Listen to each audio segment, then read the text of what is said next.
ഹിന്ദു പെൺകുട്ടിക്ക് വേണ്ടി ഉസ്താദ് 28 ലക്ഷം രൂപയാണ് സമാഹരിച്ച് നൽകിയത്. ആ കുട്ടിയുടെ ജീവൻ രക്ഷിക്കാൻ ഞാൻ ഉസ്താദിനെ ഇതിന് അഭിനന്ദിക്കാൻ വിളിച്ചിരുന്നു. അപ്പോൾ അദ്ദേഹം ഏറ്റവും കൺസേൺഡ് ആയി 10 ലക്ഷം രൂപ കൂടെ നമുക്ക് ഉണ്ടാക്കണം, ഈ കുട്ടിയെ ട്രീറ്റ്മെന്റിനും മറ്റും കയറ്റിയിരിക്കുകയാണെന്ന് പറഞ്ഞു. അതാണ് നന്മ. ഹിന്ദുത്വ ഉണർന്നില്ല, പകരം ഉസ്താദ് ഉണർന്നു. ഈ പെൺകുട്ടിക്ക് 28 ലക്ഷം രൂപയടക്കം സമാഹരിച്ചു കൊടുത്തു. ഇവിടെയാണ് തമാശക്കെങ്കിലും നമ്മൾ ഈ സംഘപരിവാറിലെ സുഹൃത്തുക്കളെ അല്ലെങ്കിൽ ഹിന്ദുത്വവാദികളെ, എല്ലാ സംഘികളും അല്ലെങ്കിൽ എല്ലാ സംഘപരിവാറും മോശമാണെന്ന അഭിപ്രായമല്ല, ഞാൻ സംഘീയ വാക്ക് ഉപയോഗിക്കാറുമില്ല. പക്ഷേ ഈ തീവ്ര ഹിന്ദുക്കൾക്ക് ഒരു ഗുണവും ചെയ്യുന്നില്ല, ഒരു പണിയും ചെയ്യുന്നില്ല. ഏതെങ്കിലും ഹിന്ദുവിന് 10 രൂപയുടെ ഗുണം ഉണ്ടാക്കുന്നത് ഇവരെ കൊണ്ട് കേൾക്കാൻ കഴിയുമോ? എന്തുകൊണ്ടാണ് ഇല്ലാത്തത്? ഇപ്പോൾ ചെറിയ രീതിയിൽ ചെയ്തു തുടങ്ങിയിട്ടുള്ളത് വളരെ അഭിനന്ദനാർഹമാണ്. ക്രിസ്ത്യൻ മുസ്ലിം സമുദായങ്ങൾ നൂറ്റാണ്ടുകളായി കൂടെയുള്ളവരെയും സമൂഹത്തെയും സപ്പോർട്ട് ചെയ്യാൻ അവർക്കൊരു ചാരിറ്റി മെക്കാനിസം ഉണ്ട്. നമ്മൾ ഹിന്ദുക്കൾക്ക് ഇതില്ല എന്നുള്ളതാണ്. അതുകൊണ്ടാണ് ഞാൻ ആലങ്കാരികമായിട്ട് എഴുതിയത് 1000 സംഖ്യയ്ക്ക് ഒരു ഉസ്താദ് എന്ന്. ഈ തീവ്ര ഹിന്ദുത്വവാദികൾ 1000 പേരോ 2000 പേരോ ഉണ്ടായാലും ഉസ്താദിനെ പോലെ ഒരു മനുഷ്യൻ, അല്ലെങ്കിൽ ക്രിസ്ത്യൻ സമൂഹത്തിൽ നിന്ന് ക്രിസോസ്റ്റം തിരുമേനിയെ പോലെ ഒരു മനുഷ്യൻ ഉണ്ടെങ്കിൽ നമ്മുടെ സമൂഹത്തിൽ വർഗീയത ഉണ്ടാകും. കാര്യം നമുക്ക് സഹോദര സ്നേഹം ഉണ്ടാകും, മതസൗഹാർദ്ദം ഉണ്ടാകും.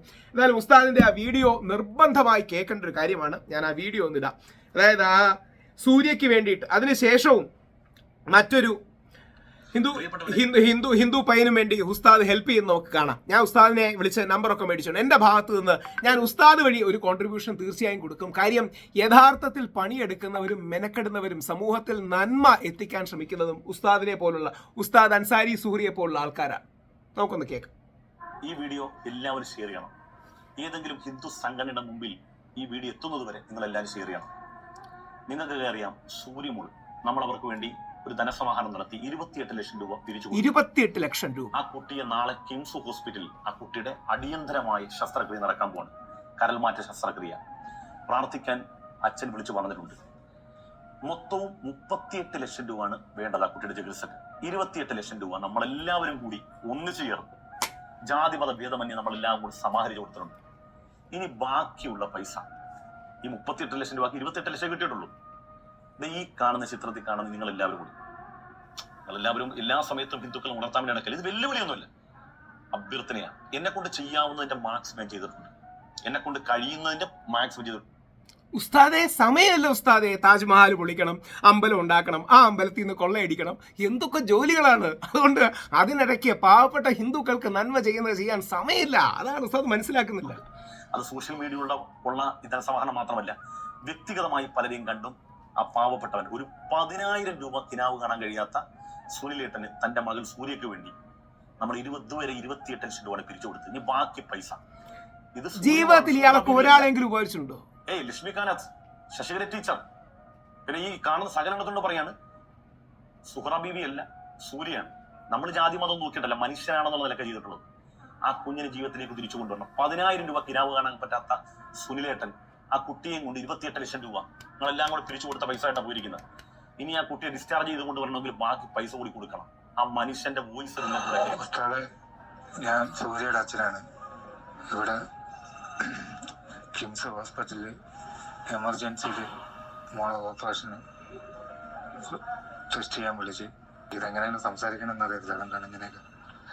അപ്പൊ അന്ന് വീഡിയോ ഇട്ട് അതെല്ലാം കൂടി 28 ലക്ഷം രൂപയോളം വന്നു. 28 ലക്ഷം തികയത്തിലെ ഉസ്താദ്.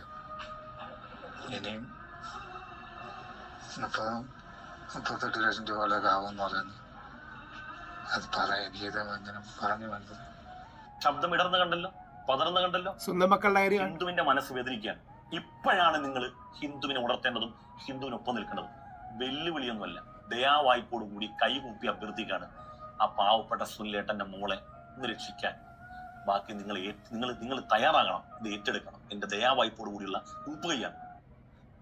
ഹൃദയത്തിൽ യഥാർത്ഥത്തിൽ ഈ അതായത് സമൂഹത്തിൽ ഏതെങ്കിലും ഈ തീവ്ര ഹിന്ദുത്വവാദികൾ ഇത്തരം വീഡിയോകൾ ചെയ്ത് സപ്പോർട്ട് കൊടുക്കുന്ന നോക്കിയിട്ടുണ്ടോ? ഏതെങ്കിലും ഒരു കാര്യത്തിൽ ഇവരുടെ ഭാഗത്തു നിന്ന് പോസിറ്റീവായ ഇടപെടൽ.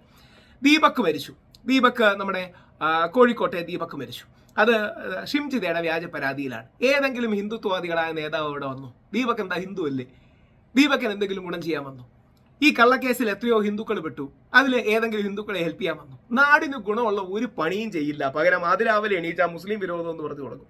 ഇതല്ലാതെ വേറൊരു ജോലി ഇവർക്കില്ല എന്നുള്ളതാണ് സത്യം. ഇതിനെക്കുറിച്ച് വേറൊരു വീഡിയോയും കൂടെ ചെയ്യാം. ഉസ്താദിന് മറ്റൊരു ഉസ്താദ് കഴിഞ്ഞ ദിവസം ഇട്ടൊരു വീഡിയോ, അതും കൂടെ കേൾക്കേണ്ടതാണ്. ഹലോ ഉസ്താദ്, ഞാൻ സുജിത്താണ്. മനസ്സിലായെന്നറിയില്ല. സുജിത്ത്, എനിക്ക് വയ്യാണ്ടൊക്കെ ആയപ്പോഴത്തേക്ക് ഉസ്താദ് ഒരു വീഡിയോ ഒക്കെ ചെയ്തിട്ടുണ്ടായിരുന്നു. എന്റെ ബ്രദർ വന്നിട്ടൊരു വീഡിയോ ഒക്കെ ചെയ്തിട്ടുണ്ടായിരുന്നു. ലക്ഷോർ ഹോസ്പിറ്റലിൽ അഡ്മിറ്റ് ആയിരുന്നു, കാല് മുറിക്കണോ എന്നൊക്കെ പറഞ്ഞിട്ട്. ഇതിന് ഒരു താങ്ക്സ് പറയാം കേട്ടോ. കാരണം എനിക്ക് എൻ്റെ ഫോണൊന്നുമില്ല, ഞാൻ ഫോൺ ഉപയോഗിക്കുന്നില്ലായിരുന്നു. ഇപ്പോഴാണ് ഫോണൊക്കെ കിട്ടിയത്. അപ്പൊ അതുകൊണ്ടാണ് ഉസ്താദിനെ വിളിക്കാൻ പറ്റാഞ്ഞത്.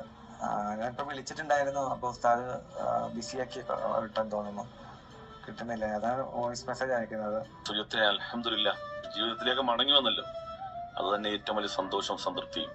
ഒരു നന്ദി വാക്ക് പോലും ഞാൻ പ്രതീക്ഷിച്ചിട്ടില്ല. ജീവിതത്തിലേക്ക് മടങ്ങി വന്നു എന്ന് ഇപ്പൊ ഒരു വോയിസിലൂടെയാണ് അറിയുന്നത്. ഞാൻ പിന്നെ പൈസ പിരിച്ചു കൊടുത്തു, ചികിത്സ നടക്കുന്നു എന്നൊക്കെ അറിയാം. അതിനപ്പുറത്തേക്ക് ഞാനൊരു നന്ദി വാക്ക് പോലും പ്രതീക്ഷിച്ചിട്ടില്ല. ഞാൻ അന്നേ അത് മറന്നു. ഏതായിരുന്നാലും നിങ്ങൾ വലിയ നന്ദിയും കടപ്പാടുമുള്ള മനുഷ്യത്വമുള്ള ഒരു മനുഷ്യനാണെന്ന് മനസ്സിലായി. അൽഹംദുലില്ലാ. നമ്മൾ അത്രയൊക്കെ ആഗ്രഹിക്കുന്നുണ്ട്. ഇതാരുടെയും ഔദാര്യമാണ്. ഞാൻ എപ്പോഴും എല്ലാവരോടും പറയുന്ന ഒരു ഔദാര്യമൊന്നുമല്ല, മറിച്ച് നിങ്ങളുടെ അവകാശമാണ്, നമ്മൾ ചെയ്യേണ്ട ബാധ്യതയുമാണ്. ഏതായാലും ഈ നിമിഷം വല്ലാത്തൊരു സന്തോഷമാണ്. നിങ്ങളുടെ ജീവിതത്തിലേക്ക് മടങ്ങി വന്നല്ലോ. നിങ്ങളുടെ കുട്ടിക്ക് അച്ഛനായും നിങ്ങളുടെ ഭാര്യക്ക് ഭർത്താവായും ഒക്കെ നിങ്ങൾ തിരിച്ചു വന്നെന്ന് അറിഞ്ഞപ്പോ അൽഹംദുലില്ലാ വലിയ സന്തോഷമുണ്ട്. ദൈവാനുഗ്രഹം ഉണ്ടാകട്ടെ എന്ന് ആത്മാർത്ഥമായി പ്രാർത്ഥിക്കുകയാണ്. ഇൻഷാ അല്ലാഹ്. മറ്റുള്ളവനെ ഓർത്തിട്ടുള്ള എന്തൊരു നന്മയാണ്, ആലോചിച്ച് നോക്കുക. അവിടെ ആ ഹിന്ദു പെൺകുട്ടിക്ക്, ഈ സുജിത്തിന് ജീവിതത്തിലേക്ക് മടങ്ങി വരാൻ ഈ ഉസ്താദിന്റെ പിന്തുണയും സപ്പോർട്ടുമാണ് കിട്ടിയത്. ആ നന്മയാണ് തീവ്ര ഹിന്ദുത്വവാദികൾക്ക് ഇല്ലാതായി പോകുന്നത്. 1000 തീവ്ര ഹിന്ദുത്വവാദിക്ക് ഒരു ഉസ്താദ്.